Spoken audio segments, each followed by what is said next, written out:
It's that time again, reading comprehension time. And this video will be covering reading comprehension topics that I haven't covered before. So if you learn anything from this video, please leave a like and leave a comment. It would be much appreciated. Let's get straight to it. What reading comprehension passages have in common is that there's some sort of relationship, debate, or process that you need to understand in the passage. And that is where the battle is won. Not in the questions, in the passage. You have to invest the time to make sure you understand that debate or that process or that relationship. And if you do, the questions become a lot easier. This is why in other videos I've talked about be the slowest person in the room to read the passage and the quickest person in the room to answer the questions. If we win the battle that happens in the passage, we'll much more easily win the battle in the questions. The only difference between a medium level, shorter passage like this one, where about 65% of people can get each question right, and a harder passage, which we'll come to in a moment, is that the process or the relationship or the debate will be more complex. That means often in the harder passages, the scientific passages, you'll really need to invest that time to see if you can figure out what's going on. What is the A causes B? What are the scientists debating? Do you understand it? Often with harder passages, the vocabulary will get more and more complex.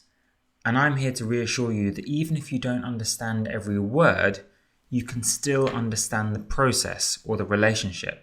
Yes, a good vocabulary is helpful, and you can get that by reading much more in your spare time and reading magazines like The Economist and The New York Times, but it's not essential to get reading comprehension questions right. I'm not going to time myself with these passages, we're just going to do them together to see if we understand that relationship or that debate that comes up in each passage. As I say, this passage is medium level, about 65% of people can get each question right, but the next passage will be harder. There are two questions attached to the passage that you can see on screen. While chocolate was highly esteemed in Mesoamerica, where it originated, its adoption in Europe was initially slow. I wonder why that was.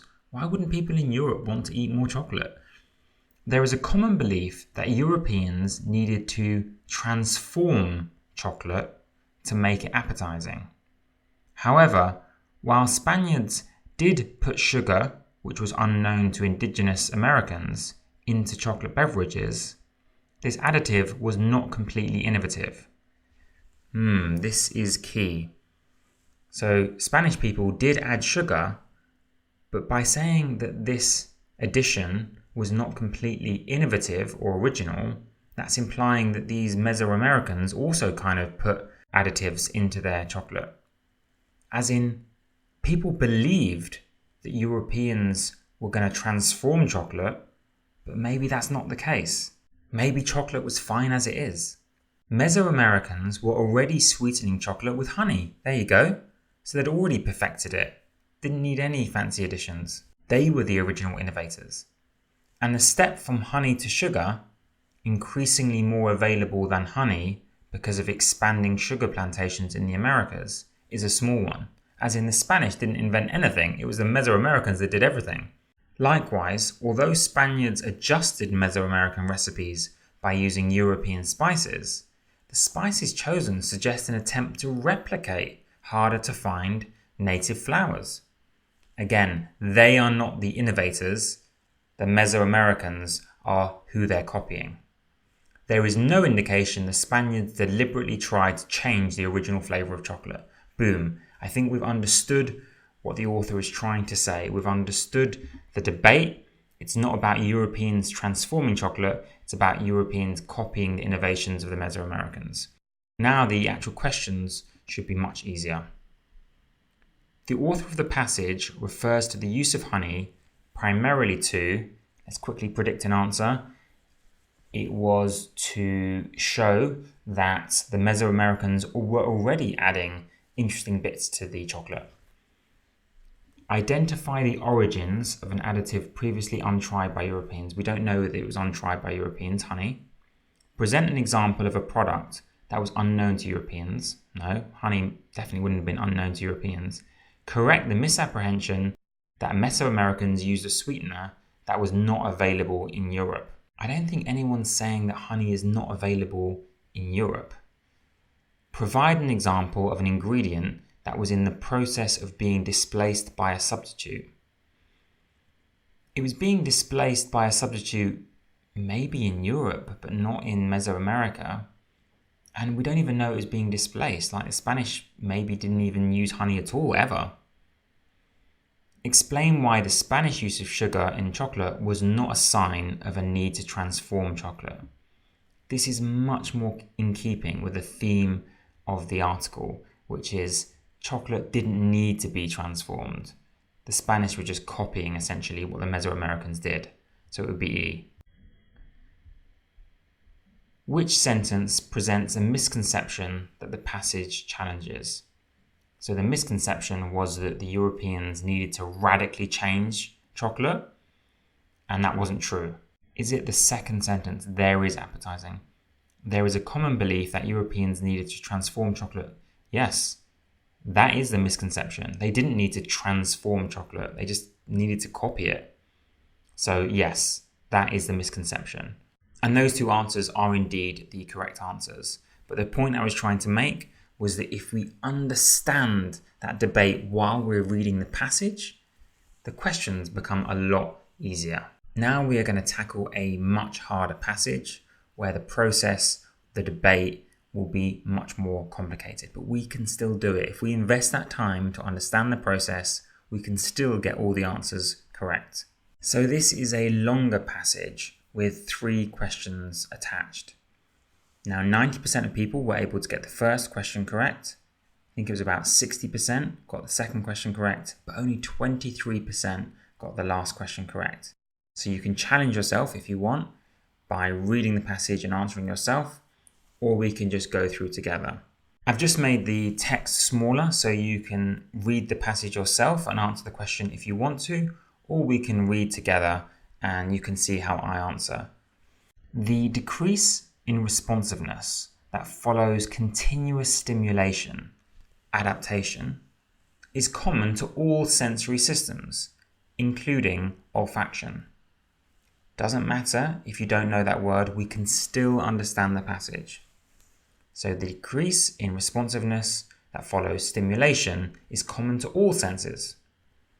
With continued exposure to chronically present ambient odors, individuals' perception of odor intensity is greatly reduced. So the more you smell something, your perception of that odor gets reduced. You don't even smell it anymore. Moreover, these perceptual changes can be profound and durable, as in these changes to your senses can last a long time. It is commonly reported that following extended absences from the odorous environment, re-exposure may still fail to elicit perception at the original intensity. I think we understand it so far, just talking about how people gradually become accustomed to odors. Seems okay so far. Most research on olfactory adaptation examines relatively transient changes in stimulus detection or perceived intensity.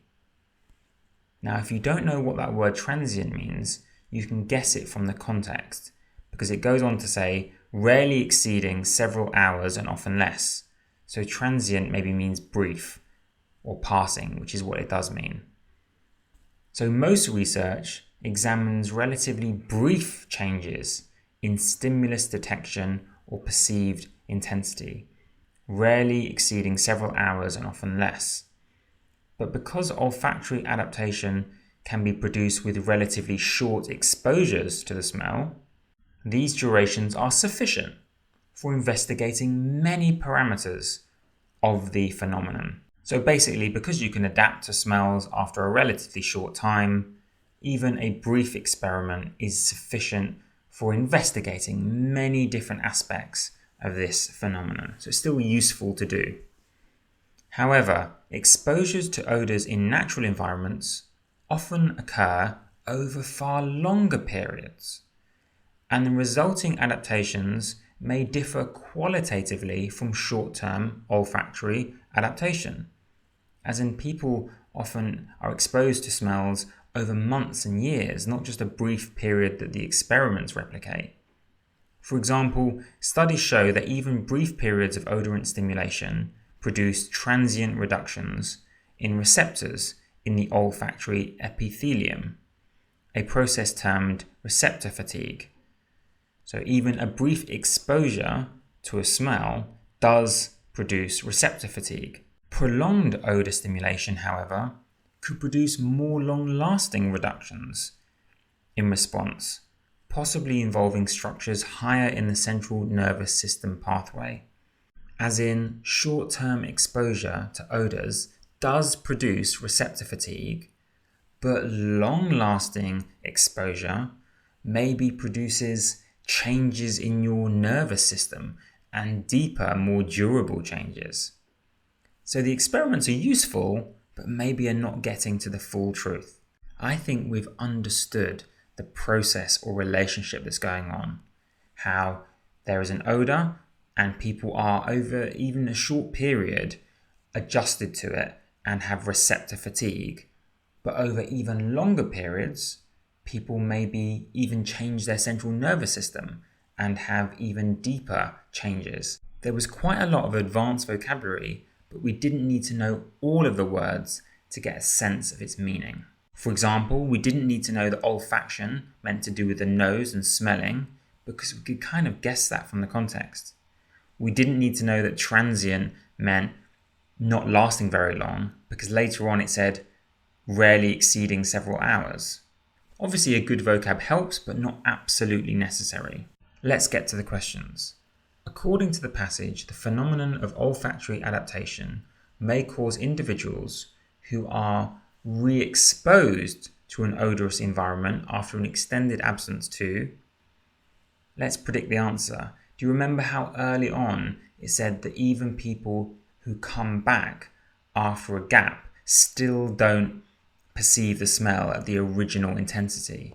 So my prediction is basically that they still won't fully smell the smell, basically. They'll already be slightly adapted to it, even if they've had a long break. It said something like that in the first paragraph. I'm not going to look back because I understood it at the time.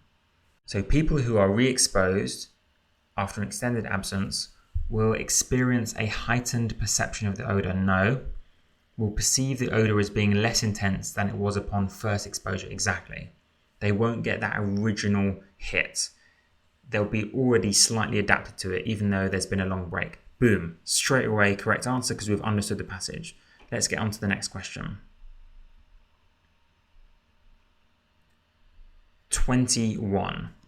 The passage asserts which of the following about the exposures involved in the research on olfactory adaptation.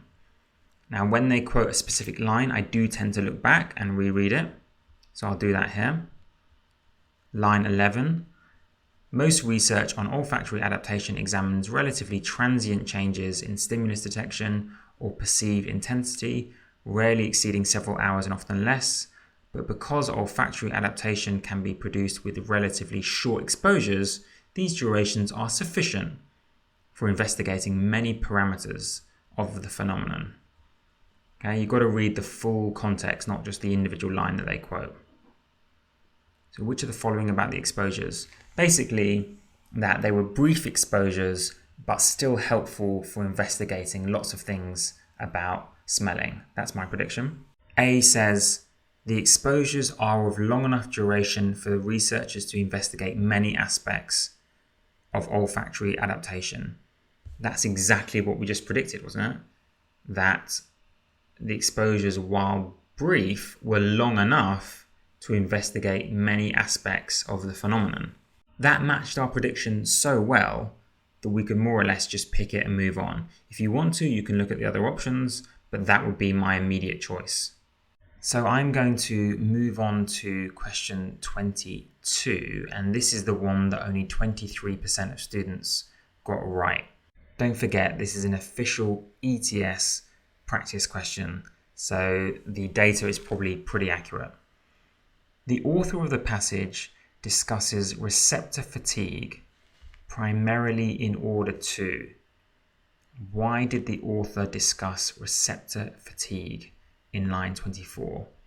Let's look back at it. Don't just read that line, read before and after. For example, studies show that even brief periods of odorant stimulation produce transient reductions in receptors in the olfactory epithelium, a process termed receptor fatigue. So brief stimulation, we do get receptor fatigue. Prolonged odor stimulation, however, could produce more long-lasting reductions in response, possibly involving structures higher in the central nervous system pathway. Okay, let's get back to the question. Let's predict the answer. So I would say they discuss receptor fatigue to show what happens even after brief stimulation from odors, but that the full long-lasting stimulation from odors will produce a more powerful impact, something like that. So why does the author discuss receptor fatigue? To explain the physiological process through which long-lasting reductions in response are thought to be produced. No, the receptor fatigue was for the short-lasting, not the long-lasting reductions. So I don't agree with A. B. Provide an example of a process that subjects would probably not experience during a prolonged period of odorant stimulation. They didn't say that the subjects wouldn't get receptor fatigue if they had the odor for a long period, just that there would be additional, more long-lasting changes to the nervous system. They never said that if you have an odor for a long time, then you wouldn't get receptor fatigue. I don't believe they said that. C. Help illustrate how the information gathered from most olfactory research may not be sufficient to describe the effects of extended exposures to odors. I would agree with that one, simply because the receptor fatigue is what happens, but that's not sufficient, because more research should be done on the long-lasting effects, like the changes to the central nervous system. Yes, the research is helpful, but it's not sufficient to describe the effects, the full effects of extended exposures to odors. This answer also fits in with the tone of the passage. They weren't being rude about receptor fatigue and saying that that's irrelevant or it doesn't happen when you get long-lasting odors. More that it's helpful, it does help, like the first word says, and it does illustrate, but it's not sufficient to describe the effects of extended exposures. What about D? Does the author of the passage discuss receptor fatigue to show how studies of short-term olfactory adaptation have only accounted for the reductions in response that follow relatively brief absences from the odorous environment? That's a pretty good answer, right? That's pretty tempting, but it is pretty strict. They're saying that the studies have only accounted for the reductions in response that follow relatively brief absences from an odorous environment. You know what the key detail there is that makes this answer wrong? And it's a detail that's hard to spot unless you're fully invested in the passage. At the end of the passage, it wasn't talking about how long the absence was, long absences from the smell or brief absences from the smell. It was talking about how long the exposure was. Was it a short-term exposure to the odor or a long-term exposure like you might get in a natural environment? So that's a key detail that makes D wrong, is that the studies haven't only accounted for the reductions that follow relatively brief absences. We don't know how long the absences were. We know how long the exposures were. That's a key detail, and this is again why I emphasize really understanding the process or the relationship in the passage and not waiting to fight that battle when you get to the answers. By the time you get to the answers, it's already too late. You've either understood it or you haven't. Another benefit, of course, of properly understanding the passage is that when you get to the correct answers, you can pick them and move on with confidence without having to read all the rest of them, especially if you're under time pressure. Just quickly, E, does the author do it to qualify a statement about the severity and duration of the perceptual changes caused by exposure to chronically present ambient odours. Again, the reason that's wrong is because the receptor fatigue was only about short-term exposures in that line, not the chronically present ambient odours that the passage ended with.